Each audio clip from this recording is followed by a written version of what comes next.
আসসালামু আলাইকুম রাহমাতুল্লাহ। সুপ্রিয় ইসলামী আলোর দর্শক মণ্ডলী, আশা করি আল্লাহর অশেষ রহমতে আপনারা সবাই ভালো আছেন।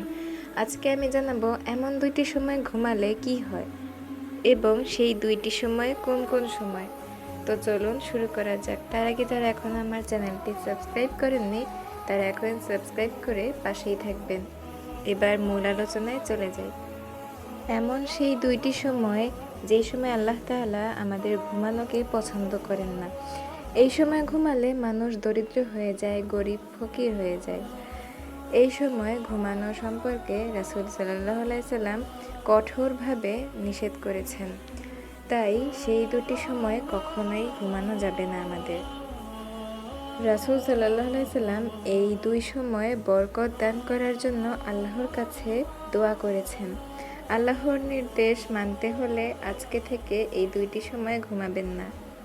প্রথম সময়টি হলো ফজরের নামাজের পর। ফজরের নামাজের পর কখনোই ঘুমিয়ে পড়বেন না।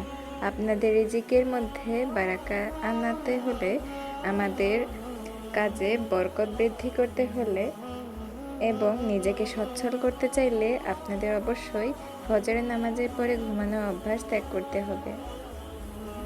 কারণ এই সময়ে আসমান থেকে রহমতের ফেরেশতারা নেমে আসে এবং প্রত্যেকটি বান্দার রিজিক বন্টন করে থাকে।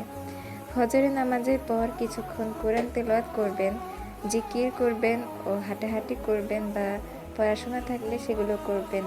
সোজা কথা হলো ঘুমাবেন না। রাসূল সাল্লাল্লাহু আলাইহি সাল্লাম বলেছেন, রহমতের ফেরেশতা রিজিক নিয়ে ফজরের পর আসমান থেকে নেমে আসে। কিন্তু যদি কোনো বান্দা তখন ঘুমিয়ে থাকে, তখন তার রিজিক তাকে না দিয়ে সেই রিজিক জঙ্গলে নিয়ে যায় এবং সেগুলো জঙ্গলে প্রাণীদেরকে বন্টন করে দেয়। এর জন্য ফজরের নামাজের পর ও আসরের নামাজের পর কখনোই ঘুমাবেন না। এই দুইটি সময় আপনারা কখনোই ঘুমাবেন না। ভিডিওটি আজকের কেমন লাগলো অবশ্যই কমেন্টে জানাবেন।